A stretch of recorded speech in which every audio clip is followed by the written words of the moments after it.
Have you ever watched a movie from your childhood and thought it doesn't quite hold up like you remember? Well, then you would enjoy our bi-weekly series, Does It Hold Up?, where we revisit classic genre films with a special guest to help us determine if it is as good or as bad as we remember. It's a whole lot of fun, so you should check it out. Please check out the Drunk Bantha channel. They clearly are ready for being seen at a higher level. Men. Am I right? I mean, am I right, ladies? You know what? We'll get into it. Just cue the music.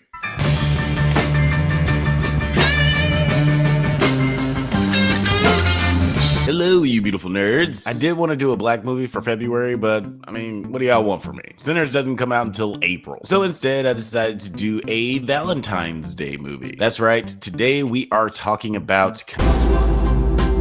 Now, I was very excited to see this, but not because, I didn't see the trailer or anything. I just knew that it starred Baby Quaid. And as you guys know, we stan a Baby Quaid vehicle here on the Drunk Banthas channel. And I liked Sophie Thatcher in that movie, The Heretic, even though that movie, so many people like that movie.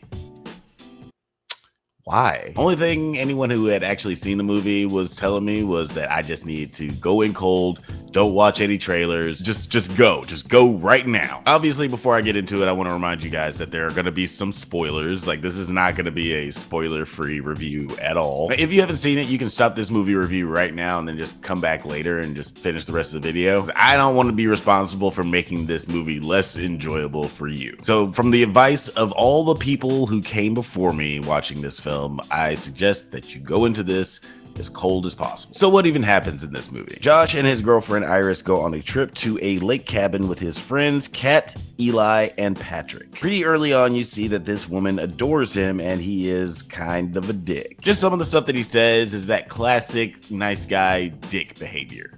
You guys know what I'm talking about. But for the most part, everyone's having fun until the owner of the house, Sergey, gets too handsy with Iris and she kills him. Everyone is justifiably freaking out until Baby Quaid says the magic words. Tell that bitch to be cool. No, he doesn't say that, but that would have been pretty cool though. No, he says, Iris, go to sleep. Iris, wake up.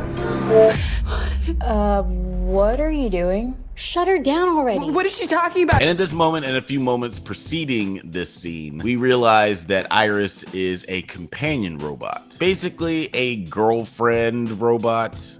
It's pretty pathetic and sad when you think about it. There are a few other twists that happen in the movie as the story progresses, but this was the big shocker for me. When I was in the theater, I was like, yo, I did not know that this is what this movie was gonna be about. After she kills homeboy, I was seriously thinking, okay, so this is gonna be very interesting to see how everybody in the house reacts to this and just the moral implications of this situation. How are they going to be able to explain this away? I was thinking that the intriguing part of the movie was going to be seeing where everyone's allegiances lie, who sides with who depending on how they feel morally about the decision that Iris made to kill him. But no. This movie is about something else entirely. This movie is actually talking about a lot without being about a lot. By that, I mean it does a good job of touching on subjects like love and purpose and technology and moral ambiguity and scallops, but it doesn't beat you over the head with overwritten monologues that are spoon feeding you what the moral of the story should be. Because this premise has been tackled a lot in sci-fi in previous movies and TV shows, and I appreciated that this movie didn't get too much into how does the world interact with this new technology. This is a microcosm of society's reaction to this kind of technology and the implications thereof. We're just gonna see how 4 people would react to something like this happening, rather than just seeing how it affects the world, or even a big city, a Blade Runner situation. Every scene is pretty well paced, and certain moments make you rethink some of the dialogue after we find out that Iris is actually a robot. When Kat says she feels replaceable. You assume at first she's talking about her friendship with Josh and how she feels replaced by his new girlfriend. But now knowing that Iris is an AI robot, she was probably actually talking about how she as a woman feels replaceable in a world where someone can just buy a beautiful walking, talking sex toy programmed to adore you. You make me feel so replaceable. Josh says that he lives in a shitty apartment and yet he's still able to afford this, so what What's the price tag on something like this? He did mention that he was renting and he didn't own it, so that was a nice touch. I guess you get a little break on the price if you lease. It does seem like the technology for this companion shit needs some more safeguards, because Patrick, Eli's companion robot, figures out that he's a robot all by himself. It's just this situation that gives him like the courage to bring it up to Eli, which still makes me wonder like how long did he know? Because you know the robots can't lie. By the way, I thought that was a cool convention of this film. There are a lot of moments where Iris has to use her wits to get out of situations, but she also can't lie. So it's like you forget how much lying helps people when they're trying to get out of a dire situation like this. But yeah, Patrick, Eli's companion robot, he figures out on his own that he's a robot, but I guess it doesn't really matter that much to him, which is also an interesting aspect of the movie, because it seems like the companions are just so obsessed with their owners that it keeps their self-realization from turning into a Blade Runner situation. This is the second time I mentioned Blade Runner. This is, I mean, well, robots. But yeah, Patrick doesn't seem to care that much, and neither does Iris at first when she has her realization moment. She's freaking out because they've tied her up because they're afraid of what she might do. But after she gets over the shock of the situation, she's just like, okay, you know what? I get, okay, I'm a robot. Cool, I've accepted that. We need to move Lonzo. That ain't no problem. Huh? That ain't no problem. But I still love you, and I still want to take care of you and be there for you. Just like, let's just untie me. We can get past this. It really felt like someone staying with a toxic or abusive partner, rationalizing the unhealthy choice to stay with this person despite how much they bring you pain. The acting in this movie is superb. Everyone is carrying their weight. There doesn't seem to be a weak link in the bunch. Jack Quaid is always great, and this role is no exception. He does a great job of peeling back the layers until you realize how big of a piece of shit he is. Because like at the beginning of the movie, I was like, he's kind of a jerk. He's doing some jerky boyfriend things. And by the end, he is a full-on supervillain. Not like with superpowers, it's just like he's like a Batman supervillain. He's got some Hugo Strange vibes for sure. Maybe even Mr. Zsasz. I don't know. Yeah.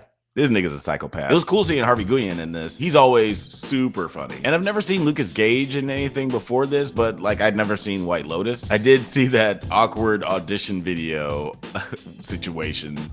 Yeah, muted. I know it's a department. That's why give me this job so I can get a better one. But I don't think that counts as a role. But I liked him, and I really liked his relationship with Harvey. Like their relationship felt very believable and real. So yeah, I thought their relationship was really, really cute, especially after the reveal that Patrick is a robot and they both accept each other for who they are. He's like, Patrick is like, I'm a robot and I understand that you're my owner, but I don't care because I love you. And Eli, he's like, I don't care that you're a robot and you know that you're a robot, but it's fucking crazy to say this, but I do truly love you. Isn't that fucking insane? Are we insane? She's tied up inside, so she's not going anywhere. Eli, Iris, shh, baby, you're on the phone. And this may come as no surprise, but I feel that the most deserving person for the title of MVP is Sophie Thatcher as Iris. She has to convey so much in this role with just her facial expressions. Like, homegirl is going through a murderer's row of emotion. And I'm excited to see her performance again, specifically because her perspective of the situation for the first 35 minutes is completely different than the rest of the group. Like, I feel like this is gonna have a lot of rewatchability. Sophie Thatcher in this one, she truly blew me away, and she's got to be in my top 5 favorite lady robot performances. Wait, do I really have a top 5 lady robot performances? Let's see. Battlestar Galactica, Ex Machina, Blade Runner, Stepford Wives, and yeah. This movie was a super fun time. It kind of gave me Blink Twice vibes, where it's just like the implications of the premise are so horrifying and gross, but at the same time, the movie does a really good job of peppering in a lot of comedic moments to add just a sense of levity. I had some questions about the logistics of this movie, but honestly, those questions weren't really raised until after I was on my way home, which to me is totally forgivable. Like if I'm asking questions about the movie on my way home, that's not that big of a deal. But for me, yeah, if I'm asking a couple of questions about the logistics on the way home, but I had a super fun time in the theater, I feel like the movie has done its job. My ranking, I liked it. Okay, that's it for this video. Don't forget to like and subscribe and all the things that YouTubers tell you to do. If you like this video, you might like some of my other videos, so go ahead and check out some of my video reviews or video essays. We also have a podcast that we do every Monday at 8 p.m. Pacific time, and my brother Bill does a podcast called The Bantha Bunch every Thursday at 8 p.m. Pacific time. And consider perusing through our merchandise store where we have hats, hoodies, shirts, mugs, and a whole bunch of cool stuff with our stupid name on it. But until next time, stay safe, my little comrades, and may the force be with you.